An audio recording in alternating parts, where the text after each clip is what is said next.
Welcome to another OCD Recovery YouTube video. Today I'm going to be talking all about the internal thermometer measuring anxiety 24/7, which does us no favors whatsoever. So what we tend to do is we tend to constantly check, how am I feeling now? How am I feeling now? Constantly measuring, am I feeling better? Am I feeling worse than yesterday? Am I feeling better since that exposure? Am I feeling worse after that exposure? Now, you wouldn't go to the gym and constantly measure how you're doing every single day, which people do, or getting on the scales every hour to see how they do, which people do, because it's not helpful. Your body is changing with the water you drink. Have you got a tan? Have you just felt a pump in the gym from lifting weights? Every different factor in there that is making that change all the time. So it's better to review it after a period of months.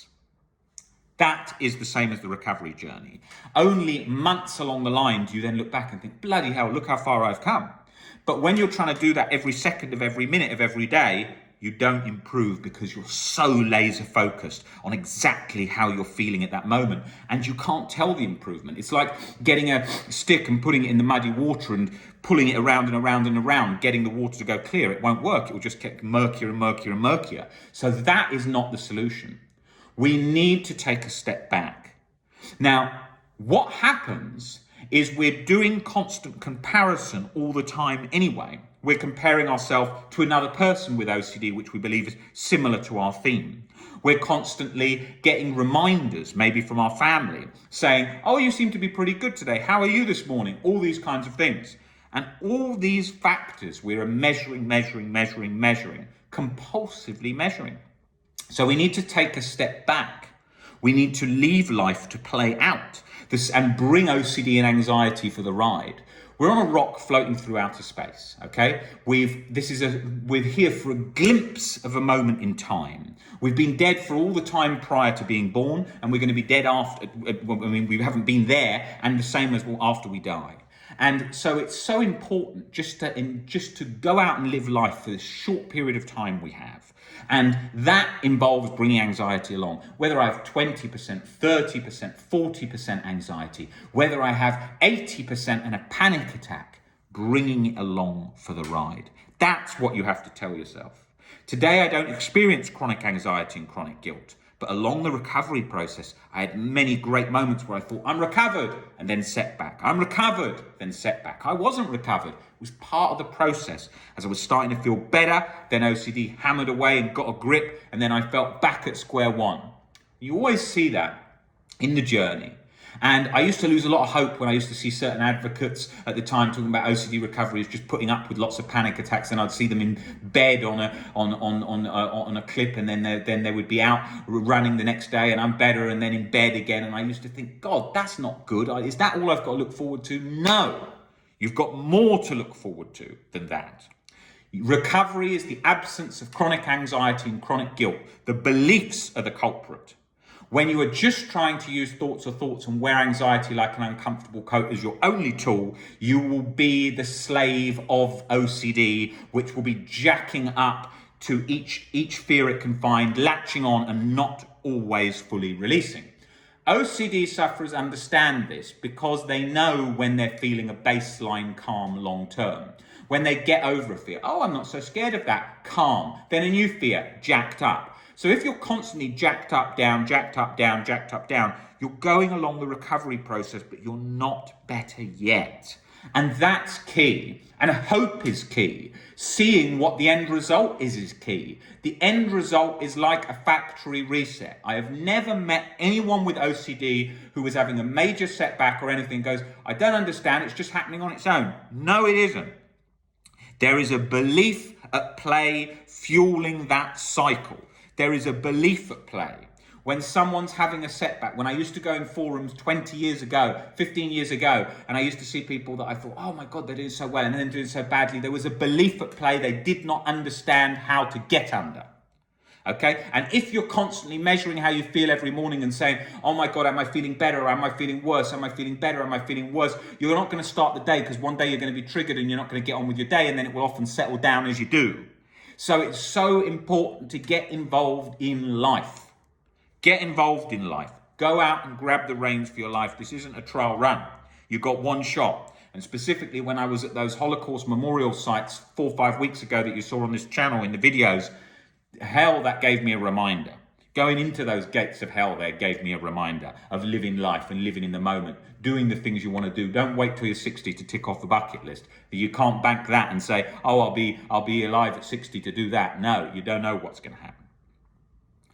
It is vital to live life. It is vital to see hope. It is vital to not settle for chronic anxiety as your constant state. You can have more. I didn't have that option when I was trying to recover. There wasn't so much hope out there. There still isn't, because OCD is so misunderstood.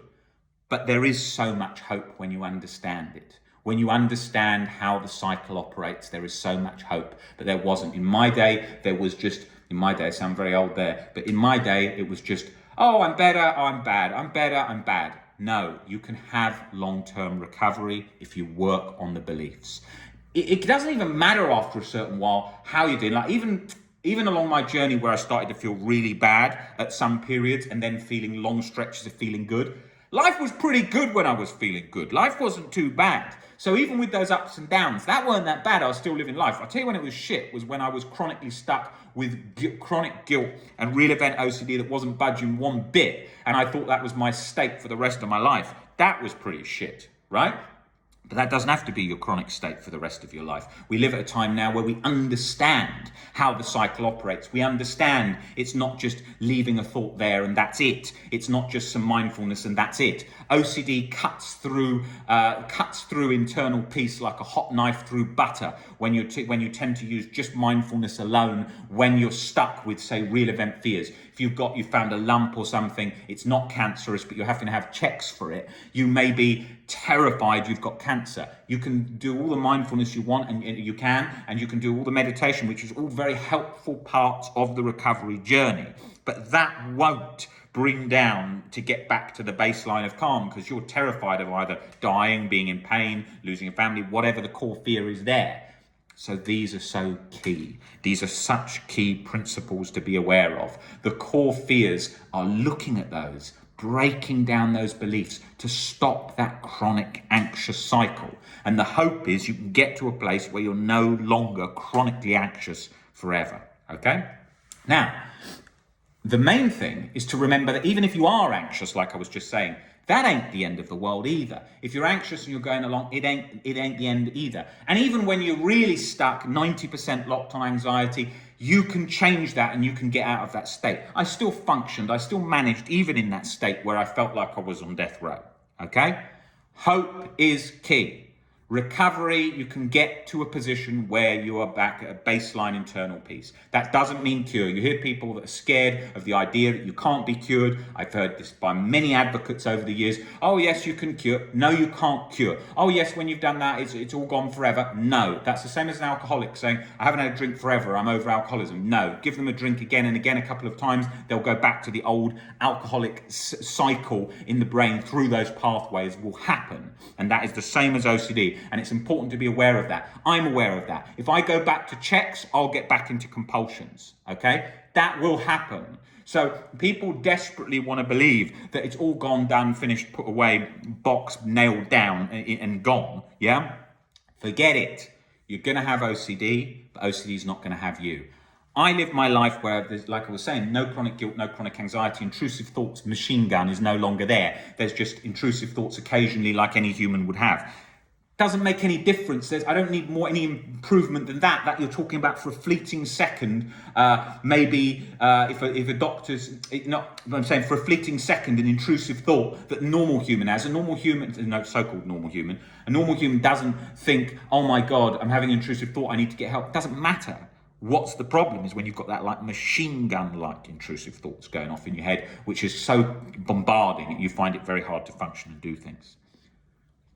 Being aware of what recovery is and isn't helps with hope along the journey. Being aware of what recovery is and isn't means that the recovery journey awareness is raised. Otherwise, in my time, what happened is there was so much false hope and barriers. I used to think, how can you ever recover? How can you ever recover? I see so many people that are just having constant setbacks. Oh, I haven't even got out of bed all day, which is understandable in the journey, but not when I was looking for the people for hope and seeing that all the time. I felt disheartened. I thought, how am I ever going to get better? But But what I didn't understand, and they didn't understand, was that the beliefs are fueling the cycle. And most likely in those cases, they were still very scared of getting stuck with OCD again, because that's one of the most common fears that people have. Scared they're going to be stuck with OCD forever, or scared of relapsing. I couldn't give a damn. If I relapse, if I have a setback and I get really bad, 9 out of 10, and it's so hard to function, so be it. I could also get a terrible disease that would be, I might not be able to breathe, or I might not be able to move. That could happen. I'm willing, internally willing is the key word, for any of this to happen. Okay, because that's part of human life. I'm not going to live forever. I'm going to be dead in what, 30, 40 years? Yeah, maybe sooner, or maybe tomorrow. I've got no idea. That's life. I'm willing for that. The internal willingness for death, internal willingness for suffering makes life feel more rich now. If you go on the same roller coaster 1,000 times, it gets boring. Life's short. We don't know how long we've got. We've got to enjoy it and have a ball in the moment, like Albert Ellis says. And that is key. Being aware of that is so key. Being aware of that is so key. And also, another thing to remember, you often hear people say things like, oh yeah, you just got to learn to live with it. No, there is no living with it. My life's the same as if I didn't have it. So there's no living with it or having to put up with it. There's nothing there.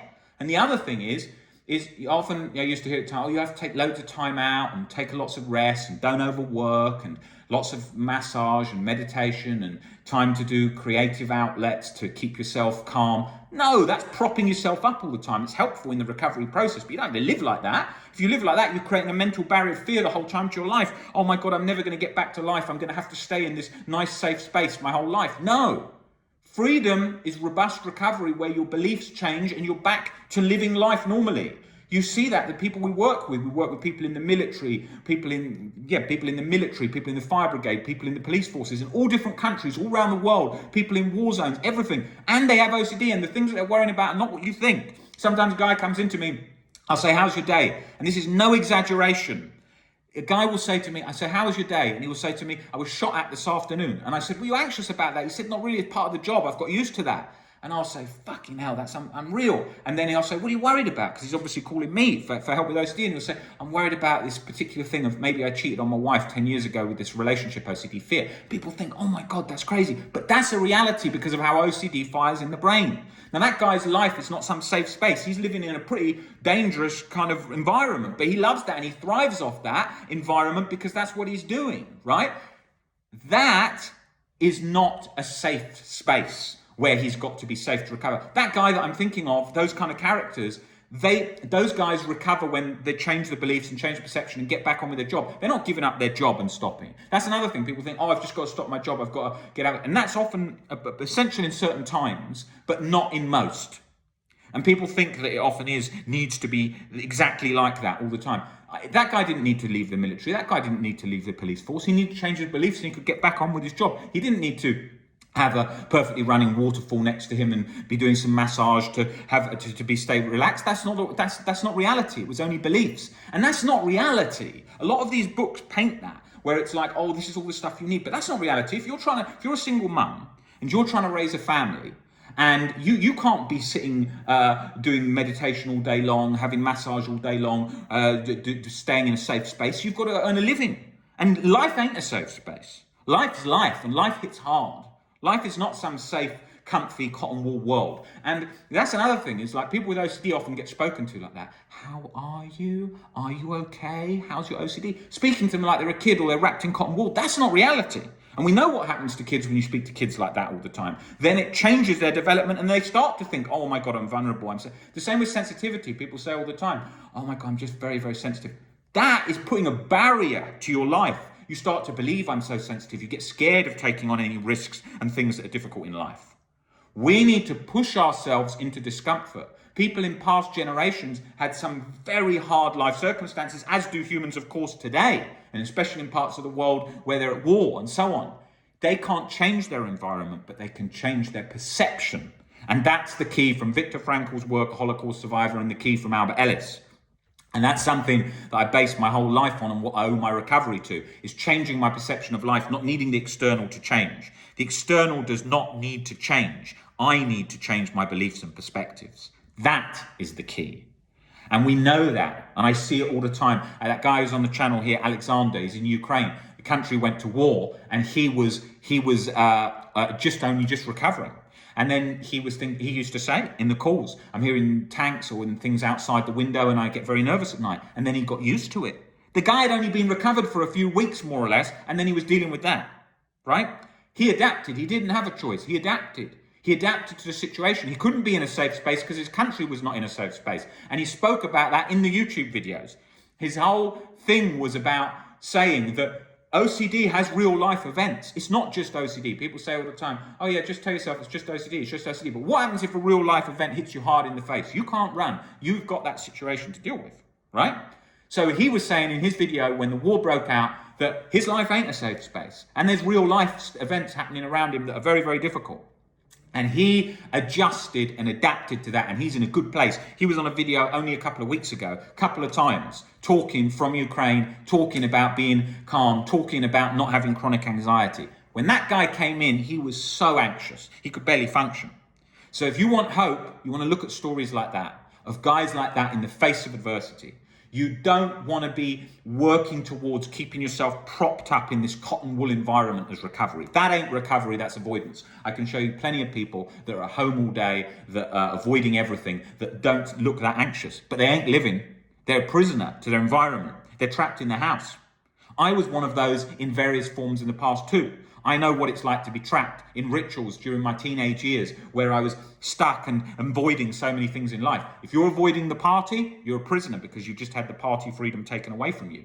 If you're avoiding the friends and the social life, you're a prisoner there. Everything you're avoiding is keeping you a prisoner. So the key in life is not to avoid and not be a prisoner. I do not want to settle my life to be a slave.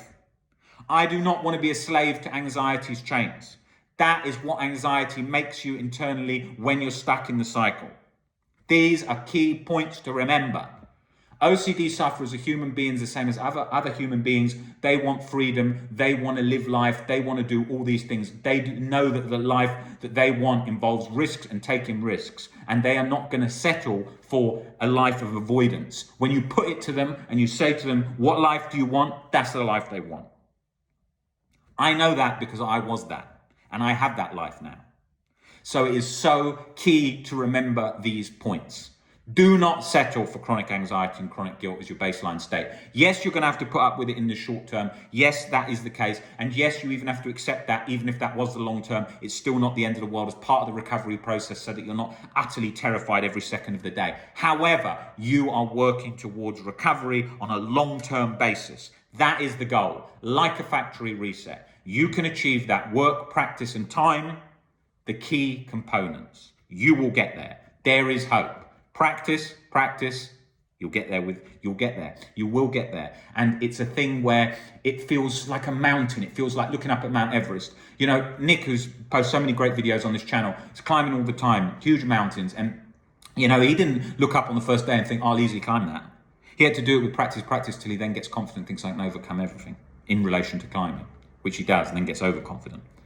You have got to think with your recovery journey that you are going to face difficult obstacles and they're going to get smaller with perception as you go along the journey. That's going to happen. Practice, confidence builds. Avoidance, you're not going to be confident. If you avoid everything, you're not going to be confident. If you face everything and even if you fail, you're going to get confident. It's the same as with somebody who's terrified of asking someone out. They ask something, they're scared they're going to hear no. Once they've heard no a few times, even if they haven't got a very good success rate of being asked, getting a date, they feel very confident because they're no longer scared. They're no longer bound by fear. And that's the key to life. Breaking out of the illusion of fear. Breaking out of the chains of fear. One day at a time, you can get there.